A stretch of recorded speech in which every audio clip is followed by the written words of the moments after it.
Hello guys! Ngayon ay babalikan natin ang aking karanasan noong nagbakasyon ako sa Tagaytay. Sa dami-dami kong lugar na napuntahan, ang Tagaytay ang aking napili dahil sa maganda nitong klima at mga kamangha-manghang lugar na talagang nagbibigay ng atraksyon sa mga turista tulad ko. Ang Tagaytay ay isang lungsod na matatagpuan sa lalawigan ng Cavite, Philippines. Kilala ito dahil dinadagsan ng mga turista ang lungsod na ito dahil sa nakamamangha nitong Taal Volcano at mga gandang pasyalan tulad ng Sky Ranch. Kaya ngayon, magsimula na tayong maglakbay sa Tagaytay.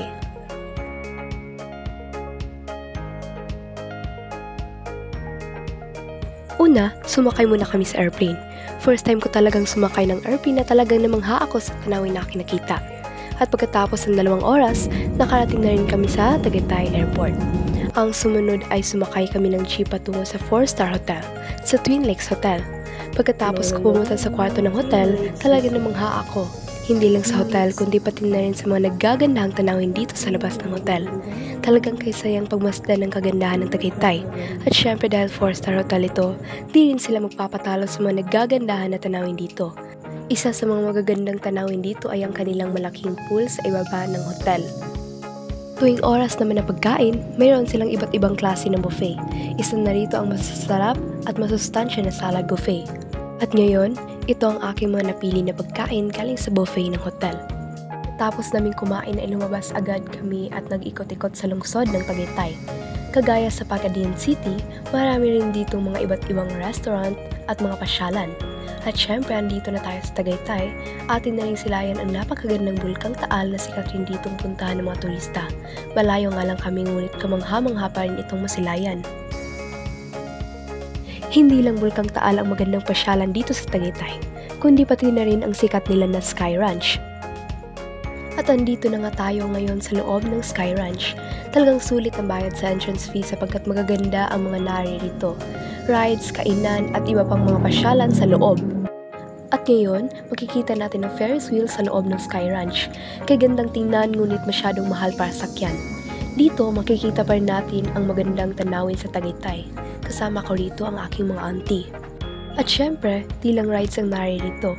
Meron din mga arcade games na talagang maaaliw ang mga pumupunta rito tulad namin. Ito ang aking mga kasama sa biyahe. Talagang naaaliw sa mga palaro dito sapagkat maaring makakuha ng prizes kapag nanalo. Pagkatapos namin mamasyal sa Sky Ranch, pumunta naman kami sa mga stalls dito sa kanilang mall. Talagang maraming pwedeng papilian na pasalubong kapag ikaw ay turista na bumibisita dito sa Tagaytay. Makikita natin na marami talagang mga tao dito. Pagkatapos ng mahabang lakbay namin dito sa Tagaytay, babalik na kami sa hotel na aming chinek-in.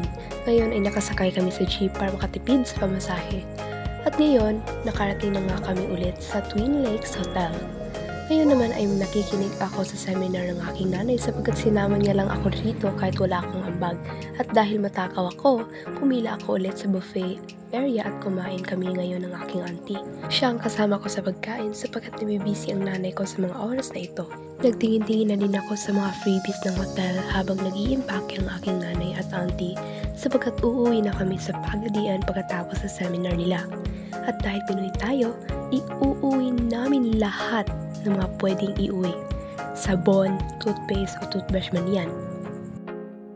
At dahil mabubuti kaming tao, bibili na lang kami ng mga pasalubong para sa aming mga pamilya. Makikita talaga natin dito na marami talagang mga pagkain na pagpipilian para pampasalubong sa pamilya. Karaniwan sa mga pagkain na pwedeng ipasalubong dito ay coconut pies at pineapple pies sapagkat gumagamit sila ng mga lokal na sangkap tulad ng matamis na pinya mula sa Batangas at ang karne na niyog o buko mula sa sariling mga sakahan ng lungsod. Pagkatapos naming mamili ng mga pasalubong ay sumakay na rin kami sa van patungo airport. Habang ako ay nasa airplane, tila na-miss ko kaagad ang Tagaytay. Kahit 2 araw lang nagstay sa Tagaytay, tila nag-iwan pa rin ito na maganda at di malilimutan na bakasyon. Napagtanto ko na dapat talagang sulitin ang bawat oras, lalo na alam natin na tayo masaya sa mga oras na ito para di natin pagsayangan. Pagkatapos nga nito ay nakarating na kami sa Pagadian City Airport at dumiretso na nga agad kami sa bahay at umuwi. Yun lang, bye!